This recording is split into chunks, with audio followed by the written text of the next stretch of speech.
福克斯新闻报道，来自支持巴勒斯坦的抗议者在民主党全国大会 DNC 外高喊杀手哈里斯，表达对副总统卡马拉哈里斯和总统乔拜登的不满。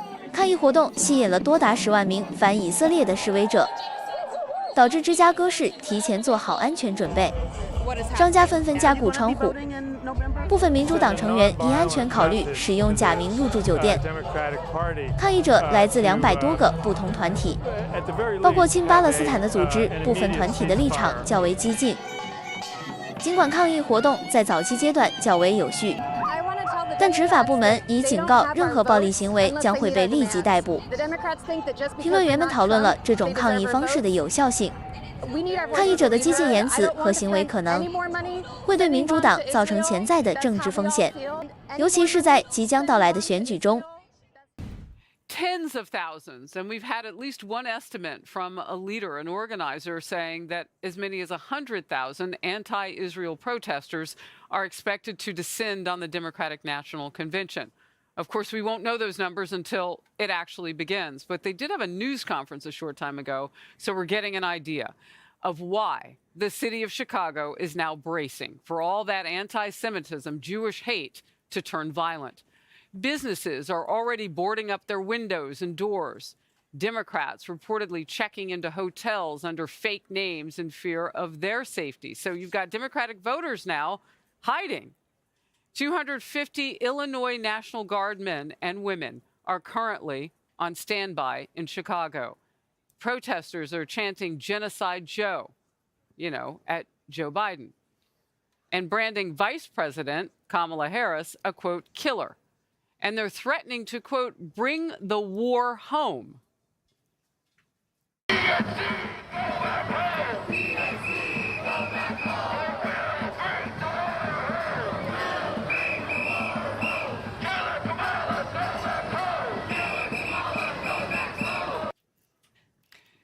This is Outnumbered. I'm Harris Faulkner, here with my co-hosts Emily Campagno and Kayleigh McEnany. Also joining us this hour, Fox News contributor Leslie Marshall and Fox News contributor and host of The Guy Benson Show on Fox News Radio, Guy Benson. Well, Kayleigh, you and I are here in Chicago, along with, I think you are too, Guy Benson. I haven't seen you in person here yet. But a lot going on outside the walls of where we are in this convention hall. Let's get an idea. Steve Harrigan is live with the latest details of the DNC convention protesting. Steve. Harris, they're getting ready to march here, and you can tell just by looking around Union Park that it's made up of at least 200 different groups of protesters who are going to march. You have the small pockets. You have the Irish for Palestine over here. You have people here in pink shirts who are against capitalism, despite the fact that they have a lot of new megaphones and new signs and some new tables, and all have matching new shirts as well. You have the pro-Palestinian group, the Intifada, back there as well. So you have pockets of groups, 10, 20, 50, a few hundred. And the concern is that some of these groups are much more radical than others. But right now, it has been orderly so far this morning as the crowds continue to gather. That was not always the case on Sunday, when one protester jumped up on stage and grabbed a mic as the delegates were arriving. Here's that scene. 150,000 people are dead. You are funding a genocide. The Harris-Biden administration keeps funding money to Israel. Law enforcement has said that any violence, any destruction of property, any throwing of items will lead to immediate arrests, and they're keeping courtrooms open until midnight to deal with some projected numbers of arrests. Harris, back to you.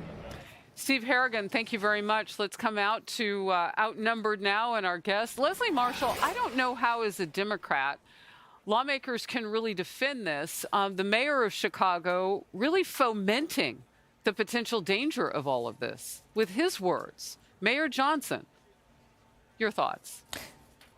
Well, when you say how can they, first of all, everyone in this country thankfully has the freedom to march peacefully via our First Amendment. But what I've said before, I don't care what your issue is, climate change, pro-Palestine, if you're left or you're right, this is not going to achieve your goal. To get a headline doesn't achieve your goal.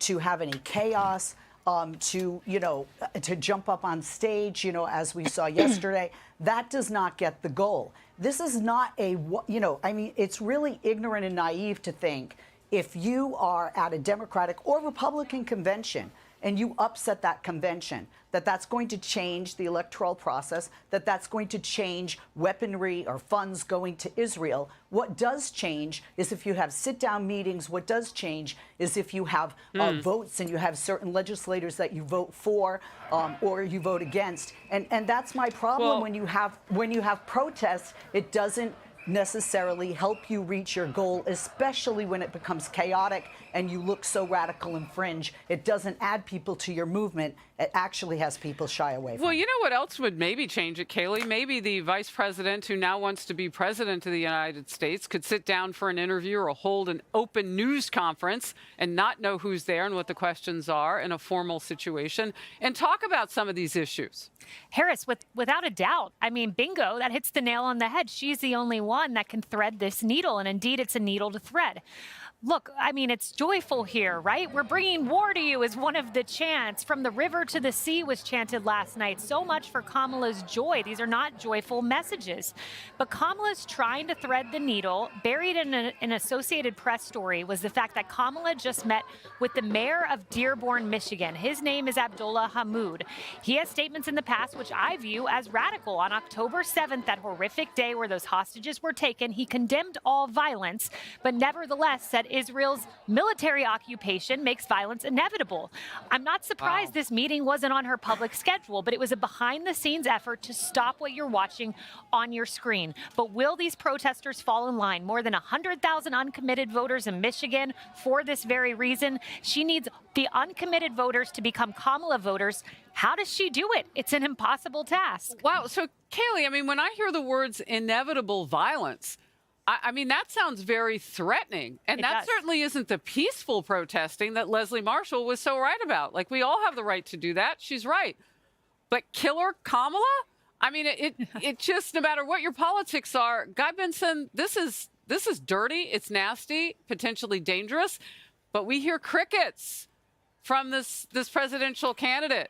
We hear crickets from her surrogates on this issue. Nobody wants to shut these people and their Jewish hate down. Because they want their votes. I mean, that's just the dire reality of it. They're going to call her Killer Kamala and chant in the streets and slander her and Joe Biden in all sorts of different ways. But as Kayleigh just pointed out, they're sending emissaries to some of the leaders of this movement. We know that Tim Walz, the running mate for Kamala Harris, has some really radical associations on this front as well in the state of Minnesota. They want those votes. So the condemnations will be muted, I think, at best. And one thing that also is interesting to me, Harris, I've seen in the last day or two on social media a number of people on the left getting more vocal, more frustrated with the prospect of these large protests. And I'm like, well, where were you for months when there were Jewish students on campuses being terrorized and tormented and targeted? They were almost non-existent, nowhere to be seen on that criticism. But now when this same movement threatens to disrupt a 4-day infomercial for their political party, now they have a problem with it, which I think goes again to the politics of this rather than the substance, which is anti-Jewish, pro-Hamas people are speaking on behalf of evil, and that needs to be called out across the political spectrum. Well, look, Emily, I mean, when you talk about those on the left being silent who are in high-profile, powerful positions politically, one person's silence is another person's complicit. Right. And I think, what we are seeing here, to be clear, is, frankly, it's an untenable protest. I mean, we just watched on our screen as one of those pro-Hamas protesters was flipping off every single police officer that walked by. And yet, remember, Kamala Harris responded to those anti-Israel chants during her Detroit rally with "Every voice matters." And I guess I'm in the minority. I don't think these voices matter in this way because they are calling for the utter destruction of human beings. The reason that they are there is because they can be. Because to Guy's point, there has been no condemnation clear from the vice president. They have absolutely been trying to curry favor and curry votes and thread that line that really actually isn't fragile. It really actually isn't anything less than a very clear line. And keep in mind, for example, the Uncommitted National Movement, which has just issued new demands to Kamala Harris this week. Now they say, well, we want a pediatrician that just returned from Gaza. We want a primetime speaking slot. We also want an arms embargo against Israel. The point I'm making is that they keep shifting the goalposts because, of course, as children do, they will keep asking for more when you hand to them what they've been seeking in petulance. So all of this, to me, is not only predictable, but it's unpalatable to the American people. And I hope, as this chasm is occurring on the streets of that manufactured convention, amidst the crime of Chicago, which we'll talk about later, I hope that someone has the fortitude to say this is unacceptable. Amen. Well, we know it won't be Mayor Brandon Johnson. That's right. Because, again, if you watch the local news in the evenings here, you hear the things that he's saying about, you know, the dissent and how he's embracing it, basically. Certainly not fighting it, certainly not condemning it, certainly not telling people to clean up their language. They're free to protest. Just don't threaten anybody's life. Hey everyone, I'm Emily Campagno. Catch me and my co-hosts Harris Faulkner and Kaylee McEnany on Outnumbered every weekday at 12 p.m. Eastern, or set your DVR. Also, don't forget to subscribe to the Fox News YouTube page for daily highlights.